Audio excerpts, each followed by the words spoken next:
शेतकऱ्यांना नुकसान भरपाई अदा करण्यात येत आहे। मृग बहार 2025 मध्ये 45 कोटीचे विमा नुकसान भरपाई रक्कम मंजूर झाली असून त्यापैकी 31 कोटी रुपये जाधव साहेब त्यासाठी 31 कोटी रुपये रक्कम शेतकऱ्यांच्या खात्यावर वर्ग करण्यात आलेली असून उर्वरित रक्कमही शेतकऱ्यांच्या खात्यावर लवकरात लवकर वर्ग करावी हे विमा कंपनीला निर्देश देण्यात आलेले आहेत।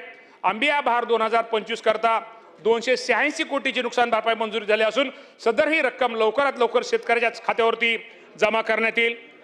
राज्य सरकारने माझ्या ह्या योजनेबंद शेतकऱ्यांना 14,816 कोटी रुपयाची एवढी रक्कम शेतकऱ्यांना मदत आपण केलेली आहे।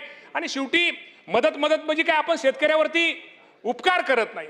शेवटी शेतकरी हा आपल्या माहिती आहे की आपला राज्यामध्ये आपला शेतकरी हा केंद्रबिंदू आपला हा मेन घटक आहे। शेवटी या शेतकऱ्याला मदत करणं, शेतकऱ्याला सहकार्य करणं, अडचणीच्या काळामध्ये दुःखाच्या काळामध्ये या शेतकऱ्याच्या पाठीमागे उभं राहणं हे शेवटी राज्य सरकारचं काम आहे। मला वाटतं